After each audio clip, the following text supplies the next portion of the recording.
एक बड़ी अच्छी सी ना गुड न्यूज है इसमें जॉन सीना के फैंस के लिए, क्योंकि जॉन सीना आपको डब्ल्यूडब्ल्यूई के टेलीवाइज्ड मैच में देखने को मिल सकते हैं समर स्लैम से पहले ही। और यहाँ पर मैं लाइव इवेंट की बात नहीं कर रहा हूँ। रोमन रेंस ने एक बहुत ही इंटरेस्टिंग और बोल्ड क्लेम किया है अपने करंट कैरेक्टर को लेकर, और गाइस ब्रॉन स्ट्रोमैन ने शॉकिंगली रिवील किया कि वो है पार्शियली पैरालाइज्ड। और पूरी लिस्ट भी आई है कि अब तक डब्ल्यूडब्ल्यूई ने जो रिलीजेस का दौर चला है टोटल कितने सुपरस्टार्स को रिलीज किया है। नंबर्स काफी इंटरेस्टिंग है। तो भाई बहुत सारी इंटरेस्टिंग बातें इस वीडियो के अंदर। वीडियो के साथ आप लोग लास्ट तक चिपके रहना। तो फिर देर किस बात की शुरू करते हैं। Okay.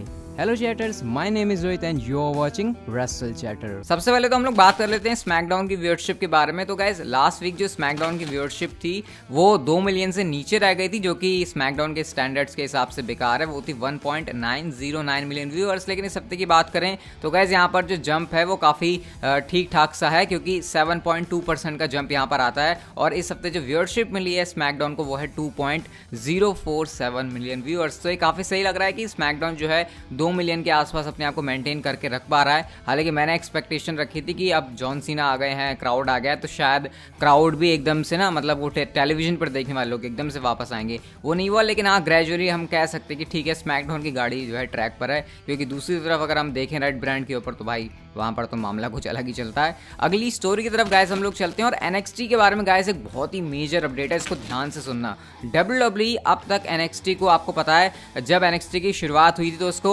डेवलपमेंटल ब्रांड की तरह देखा जाता था। लेकिन धीरे धीरे आपको पता है जिस तरह की यहाँ पर स्टोर लाइन हुई, जैसे हम लोगों ने मैचेस देखे, डब्ल्यूडब्ल्यूई इसको अपना तीसरा ब्रांड कंसिडर करने लग गई। उसके बाद ये यूएसए नेटवर्क के ऊपर चला गया तो डब्ल्यूडब्ल्यूई इसके ऊपर और अच्छे से फोकस करने लग गई। लेकिन गाइस जो मैंने आपको बात बताई थी ना अभी कल वाली वीडियो के अंदर बताई थी शायद, कि डब्ल्यूडब्ल्यूई एनएक्सटी को रीब्रांड करना चाह रही है। तो रीब्रांड करने का मतलब ये है कि डब्ल्यूडब्ल्यूई एनएक्सटी को फिर से एक डेवलपमेंटल ब्रांड बनाना चाहती है, जहां पर यंग गाइस को ज्यादा मौका दिया जाएगा। इवन जो 30s के अंदर होंगे उनके ऊपर भी ज्यादा फोकस नहीं किया जाएगा। और दूसरी चीज ये भी कि जो साइज में बड़े होंगे सुपरस्टार उनके ऊपर डब्ल्यूडब्ल्यूई की ज्यादा अटेंशन होगी। मतलब डब्ल्यूडब्ल्यूई, आपको याद नहीं एनएक्सटी के शुरुआती टाइम में हमको एनएक्सटी का मतलब यंग टैलेंट्स ही नजर आते थे। लेकिन आज के टाइम में आपको पता है एनएक्सटी को एक ब्रांड की तरह ही देखा जाता है। जैसे तोमासो चांपा की मैं बात करूं, आपको पता है उनकी एज काफी ज्यादा है, लेकिन वैसे सुपरस्टार्स के ऊपर अब डब्ल्यूडब्ल्यूई ध्यान नहीं दे रही। यंग टैलेंट्स यहां से बनेंगे और डब्ल्यूडब्ल्यूई चाहती है यहां से वो मेन इवेंट सुपरस्टार्स को उठाकर लेकर आए जो कि रेसलमेनिया लेवल के हों और बॉक्स ऑफिस की अटेंशन को ग्रैब कर सकें। और गाइस अब मैं आपको एक चीज और बताता हूं कि जो रिसेंटली सुपरस्टार रिलीज हुए ना एनएक्सटी से, इसमें ट्रिपल एच और शॉन माइकल्स का कुछ भी लेना देना नहीं है। जो डिसीजन है वो विंस मैकमैन, ब्रूस प्रिचर्ड और जॉन लॉरेनाइटिस की तरफ से लिए गए थे। तो ये कुछ यहाँ पर एनएक्सटी के बारे में नई चीजें आ रही हैं। अब मुझे वैसे समझ नहीं आ रहा कि एनएक्सटी अच्छा वाला चल तो रहा है तीसरा ब्रांड, मतलब ठीक है, वैसे भी तो एनएक्सटी से कॉल अप आते ही है ना, यंग टैलेंट्स तो वैसे भी आ रहे हैं। ठीक है, यंग टैलेंट्स के ऊपर थोड़ा ज़्यादा फोकस किया जाएगा। लेकिन जो लोग एनएक्सटी को अब तक तीसरे ब्रांड के तौर पर देखते थे, अब आप भी देखना बंद कर दो, क्योंकि खुद डब्ल्यूडब्ल्यूई इसको उस तरीके से नहीं देख रही है। तो एनएक्सटी के अंदर भाई आने वाले टाइम में मेजर चेंजेस आने वाले हैं और इसकी शुरुआत जो है इन रिलीजेस से शुरू हो चुकी है। देखते हैं ये पॉजिटिव डायरेक्शन में जाता है या फिर नेगेटिव, क्योंकि ये काफ़ी क्रूशियल टाइम होने वाला है मेरे ख्याल से एनएक्सटी के लिए।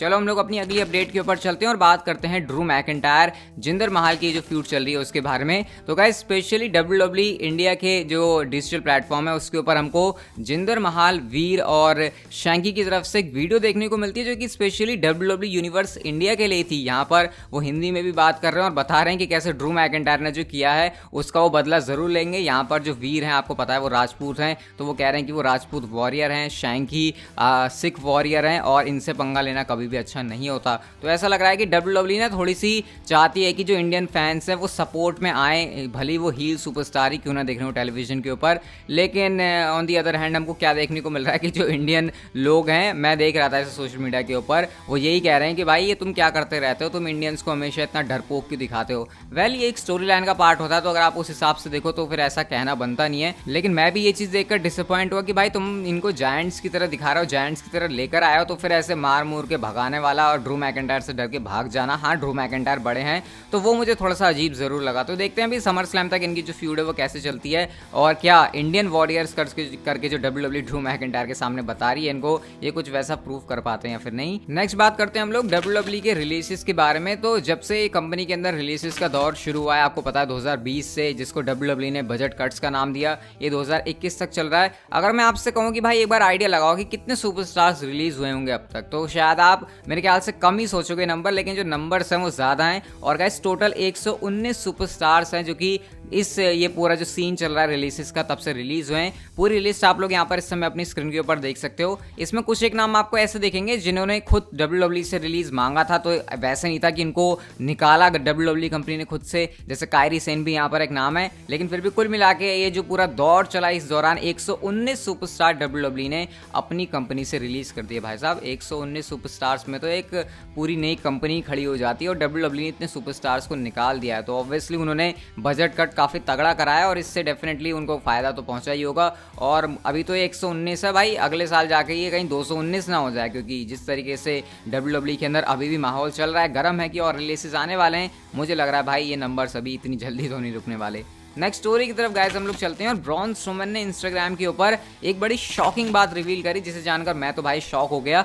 और ब्रॉन स्ट्रोमैन से एक बंदा पूछता है कि भाई तुम डेडलिफ्ट क्यों नहीं करते, मतलब उन्होंने यहाँ पर जब वो ट्रेनिंग कर रहे थे तो उसके बारे में एक सवाल पूछा, तो ब्रॉन स्ट्रोमैन ने यहाँ पर ये कहा कि उन्होंने इस चीज़ को करना बंद कर दिया, यानी कि उन्होंने ज़्यादा ऐसे अपने ऊपर वेट लेना कम कर दिया है, क्योंकि उनका जो लेफ्ट लेग है गाइस वो 15% पैरालाइज्ड है। और इस बात को खुद ब्रॉन स्ट्रोमैन ने रिवील किया, और ये अब से नहीं है, ये काफ़ी टाइम पहले से हो चुका है। यानी आपने जो भी अभी तक ब्रॉन स्ट्रोमैन को WWE में काम करते हुए देखा है, उनका जो लेग है 15% वो पैरालाइज्ड है, बट बावजूद इसके ब्रॉन स्ट्रोमैन स्टिल कंटिन्यू करते हैं रिंग के अंदर काम करना, या फिर जो भी उनका जिम के अंदर काम हो। और देखकर कोई कह नहीं सकता भाई इस बंदे के साथ ऐसी प्रॉब्लम है। अब ये सुनने में ही ज़्यादा खतरनाक लग रही है, या सच में खतरनाक है भी, मैं तो ये देखकर हैरान हूँ, क्योंकि जब 15% पैरालाइज हो जाएगा मामला, तो भाई उसके बाद भी बंदा इतना एक्टिव कॉन्टैक्ट स्पोर्ट के अंदर पार्टिसिपेट कर रहा है, ये मेरे लिए जानना काफ़ी शॉकिंग है। अब या तो ये कोई बड़ी चीज़ नहीं है, या फिर ब्रॉन स्ट्रोमैन ने इस बड़ी चीज़ को अपनी ताकत की वजह से इतना छोटा बना दिया। अब इसके ऊपर आपका क्या रिएक्शन है मुझे आप लोग कमेंट करके ज़रूर बताना, लेकिन डेफिनेटली मेरे लिए तो ये बात जानना जो है वो काफ़ी ज़्यादा शॉकिंग था। अगली स्टोरी की तरफ गाइस हम लोग चलते हैं, तो ये हमारे दिमाग में सवाल नहीं था कि पॉल हेमन जब एग्जीक्यूटिव डायरेक्टर थे रॉ के, तो उनका रॉ के ऊपर कंट्रोल है, वो रॉ में चीज़ों को देख रहे हैं, उसके बावजूद हमने रिजल्ट भी देखे थे कि कैसे अपोलो क्रूज को पुश मिलने लग गया था, एलिस्टर ब्लैक के ऊपर फोकस हुआ था। तो एलिस्टर ब्लैक ने खुद से बताया कि कितना पॉल हेमन को कंट्रोल मिला हुआ था WWE के अंदर, तो उन्होंने इस बात को क्लियर किया कि सिर्फ एक वो रात थी जब पॉल हेमन ने पूरा मंडे नाइट रॉ को कंट्रोल किया था, यानी एक एक चीज़ पॉल हेमन की करी हुई थी उस मंडे नाइट रॉ के एपिसोड में। लेकिन उसके बाद से जो है फिर बाकी लोग आ गए, फिर डिबेट होने लग गई, उन्होंने मतलब इसको एक तरीके से फाइट बोला कि फिर सारी चीज़ें मैस हो गई। एग्जीक्यूटिव डायरेक्टर पॉल हेमन थे, स्टोरी लाइन के ऊपर उनका कंट्रोल जरूर था, लेकिन रॉ का सिर्फ एक ही ऐसा एपिसोड था जब पॉल हेमन का पूरा कंट्रोल था। तो एलिस्टर ब्लैक ने इस बात को बताया, और साथ में वो पॉल हेमन के बारे में ये भी कह रहे थे कि भाई पॉल हेमन बंदा बहुत सही है, अगर इसके कंट्रोल में हो WWE तो भाई उसका काफ़ी भला हो सकता है। तो ये कुछ अंदर की बात थी जो कि मुझे लगा आपके साथ शेयर करनी चाहिए, क्योंकि भाई आप रसल चैटर चैनल देख रहे हो ना, तो थोड़ी अंदर की बातें भी आपको पता होनी चाहिए। अगली स्टोरी की तरफ गाइस हम लोग चलते हैं, तो रोमन रेंस ने ट्विटर के ऊपर एक बड़ा इंटरेस्टिंग ट्वीट किया है, और वो आप लोग इस समय यहाँ पर अपनी स्क्रीन के ऊपर देख सकते हो। रोमन रेंस ने यहाँ पर ये जो लाइव इवेंट्स है उसकी फोटोज डाली हुई हैं, और कैप्शन में लिखा हुआ है different than anyone before, levels above anyone else और anything in this industry, #acknowledge me. अब इससे रोमन रेंस ये कहना चाह रहे हैं कि मैं किसी भी बंदे से अलग हूं, और मेरा जो लेवल है वो सबसे ऊपर है, इस इंडस्ट्री में मेरे जैसा कोई भी बंदा नहीं है। आपको अभी पता होगा ना, कुछ दिन पहले मैंने आपको बिगी का कमेंट बताया था, जब उनसे पूछा गया था कि नार्सिसिस्टिक पर्सन कौन है, यानी कि जो अपने आप को ही नेता, अपने आप को ही बहुत बड़ा समझता हो एक पॉजिटिव वे में। तो रोमन रेंस का वाला ट्वीट जो है इस बात को क्लियर करता है कि हाँ भैया, अपनी नजरों में अपने आप को कितना बड़ा देखते हैं,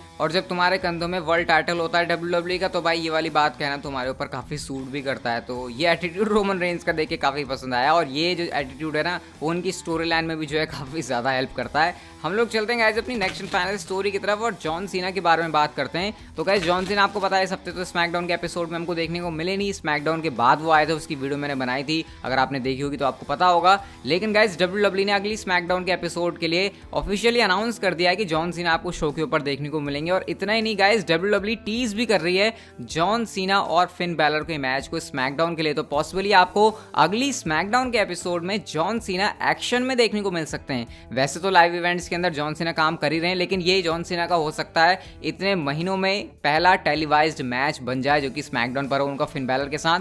और आपको पता भी होगा ना, फिन बैलर ने ये भी कहा था कि जॉन सीना से होकर भी अगर मुझे जाना पड़े, मतलब उन्होंने अपने प्रोमो के अंदर जॉन सीना को भी घसीटा था, उनके साथ भी लड़ने की बात करी थी। तो ऐसा लग रहा है कि शायद समर स्लैम से पहले हमको जॉन सीना और फिन बैलर का एक सिंगल्स मैच देखने को मिल रहा है, और ये हो सकता है अगली ही स्मैकडाउन के एपिसोड में या फिर हो सकता है नेक्स्ट। लेकिन हाँ, लग रहा है कि WWE इस मैच की तरफ इशारे कर रही है और शायद ये मैच बनने वाला है WWE के अंदर। खैर, हमारी जो आज की वीडियो थी वो ये तक की थी। अगर आपको अच्छी लगी तो इसे लाइक कर दो, चैनल को आप लोग सब्सक्राइब कर सकते हो, and see you guys in my next video.